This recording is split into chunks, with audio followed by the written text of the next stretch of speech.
want you to hit me as hard as you can.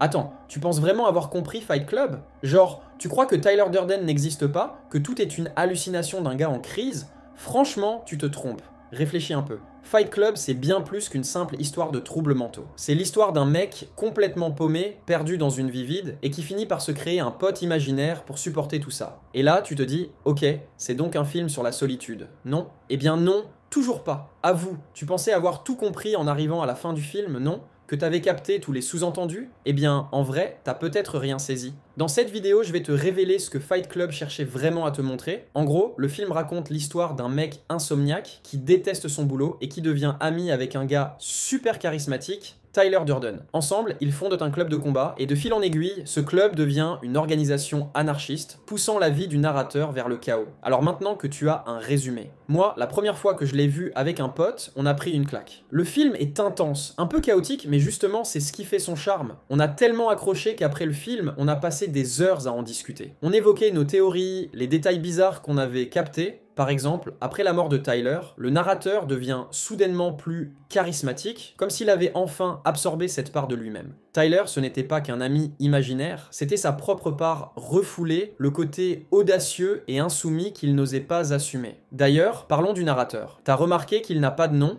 Quand Marla lui donne son numéro, il lui donne le sien, sans se présenter. Peut-être qu'il s'appelle Tyler Durden depuis le début, mais que le film préfère ne pas nous le dire. Et dans Fight Club, tout est un peu comme ça. Les maladies pour lesquelles le narrateur va dans des groupes de soutien, elles n'existent pas. Son insomnie, son médecin lui dit même que c'est dans sa tête, son appart part en fumée, son argent disparaît. En gros, Fight Club parle de choses qui n'existent pas, mais qui pour lui semblent bien réelles. Quand tu termines le film pour la première fois, tu te dis « Ok, c'était un truc sur la schizophrénie ». Non, le film te fait vraiment croire que tout est dans la tête du narrateur. Et c'est ça qui est fort. Fight Club veut te garder dans cet état d'esprit, te faire sentir qu'il y a quelque chose qui cloche sans jamais vraiment te le dire. Marla Singer est l'un des meilleurs exemples. Marla, c'est la maîtresse du narrateur, même s'il n'en est pas vraiment conscient. Il est persuadé que Tyler a une liaison avec Marla, ce qui le rend fou, alors qu'en fait, Tyler c'est juste lui, une partie de sa propre personnalité. Et ce qui est encore plus brillant, c'est que chaque fois que Marla essaie de se rapprocher de lui, il réagit bizarrement, ce qui la frustre encore plus. David Fincher, le réalisateur, a su doser le mystère et les indices d'une main de maître. Il nous montre cette dualité sans jamais la dévoiler pleinement, en semant juste assez d'éléments pour que le doute subsiste. Marla, elle, réagit toujours de manière crédible, comme si elle percevait l'étrangeté de la situation sans comprendre que le narrateur est piégé dans sa double personnalité. Et puis, tout au long du film, il y a des indices qui montrent que Tyler n'est pas réel. Le narrateur voit Tyler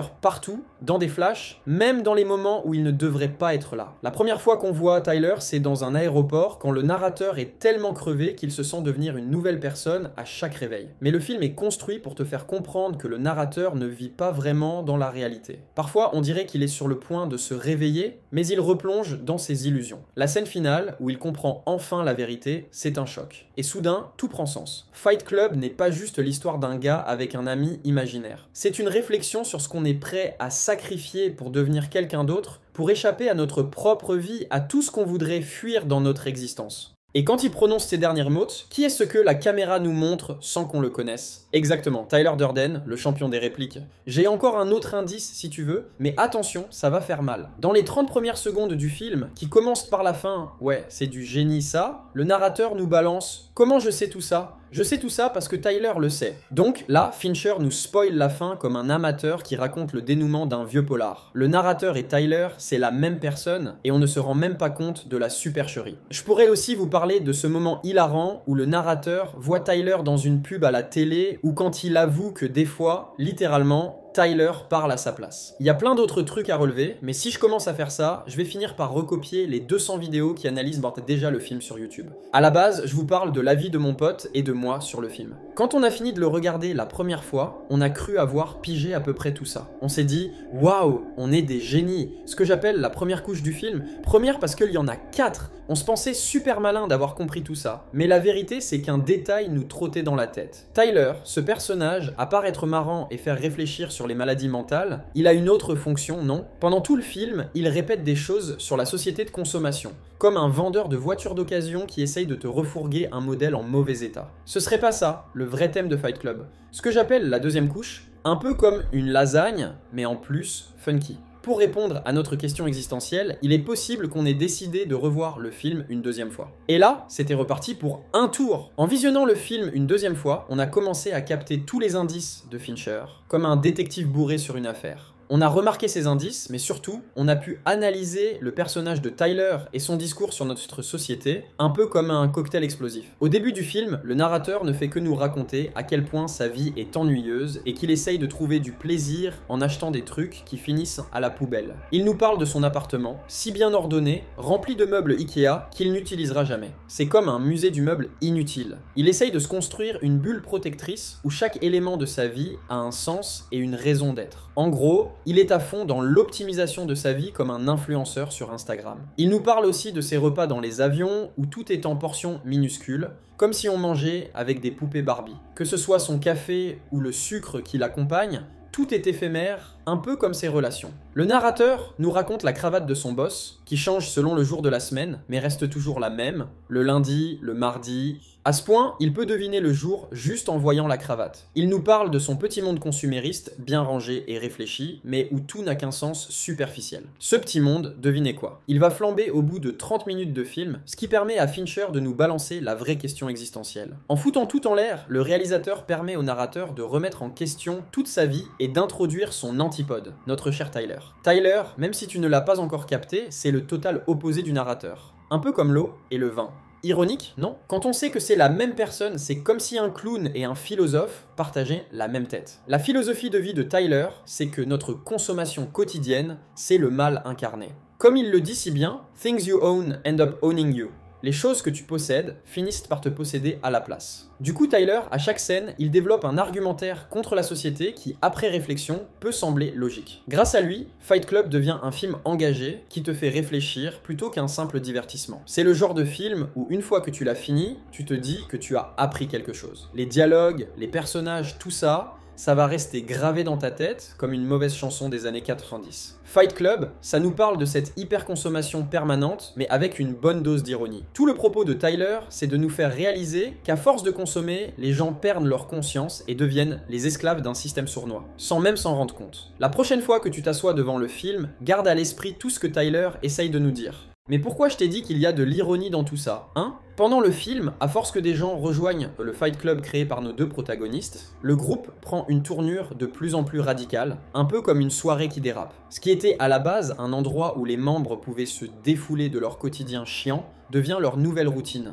et pas la bonne, tu vois? Tyler, notre bon vieux leader charismatique, commence à donner des devoirs aux membres à la fin de leur réunion. Au début, il propose des trucs marrants, comme provoquer un combat avec un inconnu, tu sais, juste pour se faire les muscles. Mais très vite, ces petites incartades se transforment en vandalisme, profanation et destruction. Le Fight Club, qui était censé être un simple loisir, devient donc un mode de vie, une philosophie un peu violente, genre qui a besoin de yoga quand on peut se mettre sur la figure? Tyler convainc ses suiveurs qu'il faut se battre contre la société pour ne pas devenir de simples esclaves du système. Ironiquement, en se battant contre ce prétendu esclavage, les disciples de Tyler se laissent justement esclavagiser par leur leader. Comme si tu te battais pour la liberté en te faisant mettre des menottes. Après avoir rassemblé tout ce beau monde dans un sous-sol pour se taper dessus, Tyler les entraîne dans sa propre maison, avec un programme qui les rabaisse et qui est super autoritaire. Le narrateur, au début, il est dans le flow, il suit son pote et tout, mais dès que ça devient trop dangereux, comme faire brûler un immeuble ou d'autres actions qui finissent en mal, il commence à se dire que peut-être il est temps de se barrer. À ce moment-là, Tyler disparaît, et c'est là que le film commence à nous révéler son twist final, comme un magicien bourré qui fait tomber son chapeau. Bref, le film critique l'ultra-consommation à travers Tyler de manière subtile,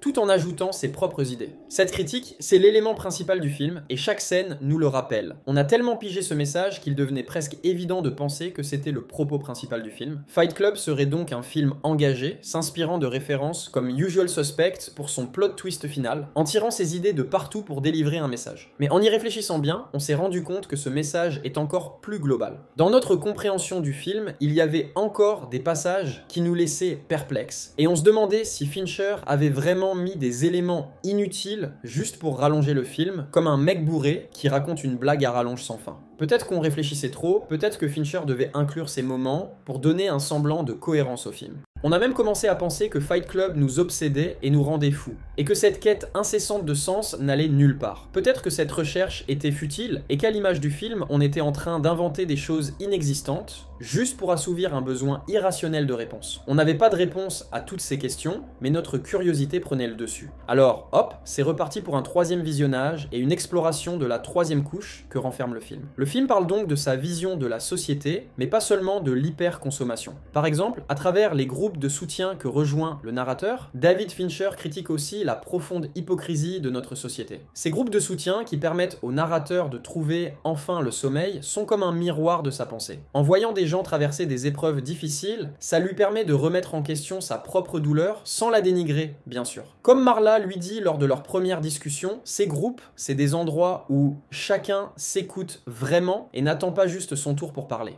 Ces groupes sont une exception dans une société individualiste, égoïste, obsédé par son propre bonheur. Cet égoïsme crée un énorme sentiment de solitude chez le narrateur, un sentiment qui peut sans doute expliquer ces troubles dissociatifs de l'identité, représentés par Tyler. On vit dans un monde compliqué où le bonheur est une chimère qu'on court après toute notre vie sans jamais vraiment l'atteindre. Le narrateur vit dans la peur de mourir, la peur de ne pas exister aux yeux des autres, la peur de perdre ce qu'il croit être sien. C'est une peur constante et profonde qui régit chacune de ses journées, comme une ombre qui refuse de le lâcher. Et voilà, un film qui nous met face à nos propres contradictions et à notre société, le tout en mode on se tape dessus. Franchement, Fight Club, c'est une belle réflexion sur notre monde, même si parfois ça donne envie de se prendre une bonne cuite pour oublier tout ça. Ah là là, le narrateur, ce pauvre gars. Il vit une vie horrible et c'est là que Tyler entre en scène comme un super-héros un peu déjanté mais sans le slip sur le dessus. Ce mec est tellement seul qu'on dirait qu'il a été banni du club des amis. Ses parents, mentionnés une ou deux fois, c'est pour qu'on comprenne que c'est pas la fête chez lui. Au début, il n'a pas d'amis et les seules personnes qu'il réussit à côtoyer, à part Marla, finissent soit par mourir, soit ne naissent jamais. Ça fait rêver, non? Au début du film, je disais que c'était donc un peu décousu mais c'est voulu, non? Avec la voix off, on comprend que tout ça, c'est l'histoire que raconte le narrateur, genre... Tiens, je vais commencer par le plus dramatique et puis on verra pour le reste. Il débute l'histoire avec ses groupes de soutien au lieu de nous balancer directement dans son lit, qui soit dit en passant, aurait été le vrai point de départ. Alors là, on peut dire que le narrateur est complètement paumé, comme un gars ivre dans une fête qui ne trouve pas les toilettes. Et cette petite pirouette narrative, c'est encore une critique ultra subtil, mais peut-être que je suis en train de perdre la boule. Du coup, Fight Club, c'est un film qui parle des maladies mentales. Non, c'est une œuvre novatrice qui nous donne un aperçu sur le trouble dissociatif de l'identité dont souffre notre narrateur. En gros, Fight Club serait une ode à la santé mentale à une époque où les problèmes psychologiques étaient considérés comme des inventions d'hommes en tutu. Ce serait ça le vrai sens de Fight Club, non? Franchement, après avoir maté le film pour la 3e fois, on était encore plus perdu qu'au début. C'était un vrai tourbillon de confusion, comme une cuite après un open bar. Chaque certitude qu'on pensait avoir se faisait balayer en un clin d'œil, comme une mauvaise blague. Tous nos éléments de théorie s'effondraient en poussière en quelques secondes. Alors qu'on croyait avoir trouvé une incohérence, bam, elle devenait soudainement une vérité. Dans cette quête de sens, chaque image, chaque mot devait avoir une signification, comme si on était des détectives de films un peu trop motivés. Chaque changement d'angle de caméra, chaque syllabe, on se disait ça doit avoir un sens. On devenait comme des fous à chercher des justifications à tout, même à des scènes qui nous semblaient déjà claires. Prenons par exemple par exemple ce moment dans la salle de bain où Tyler parle de son père. On en parle, et puis 40 minutes plus tard, hop, on revient sur une réplique de cette même scène pour expliquer un autre événement. À force de creuser, on est devenu un peu obsédé, comme des gamins qui découvrent pour le fond de la bouteille. On pensait naïvement avoir enfin trouvé le sens caché de Fight Club.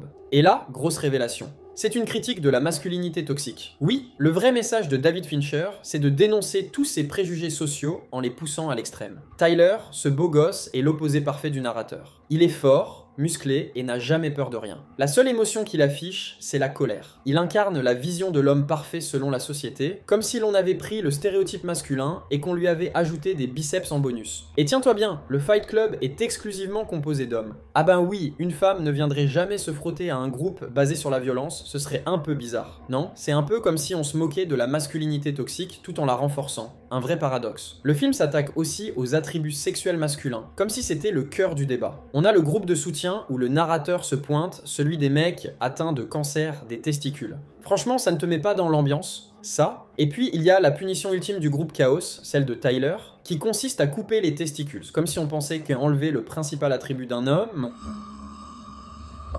c'était le pire des punitions. On nage en plein délire. En somme, Fight Club est une critique acerbe de l'image de l'homme parfait que notre société promeut, et il expose les défauts de cette représentation de manière graphique et directe, comme un tatouage mal fait sur l'ego masculin. Le film aborde également la maladie du narrateur et la réaction de son médecin face à celle-ci, ce qui renforce encore plus le message sur la masculinité toxique. En gros, on a là un film qui fait réfléchir tout en te donnant envie de péter la gueule à un inconnu. Un vrai chef-d'œuvre, si tu veux mon avis. Mais bon, après tout ça, il est clair qu'il vaut mieux le regarder avec une bonne bière à la main, sinon tu risques de devenir complètement fou.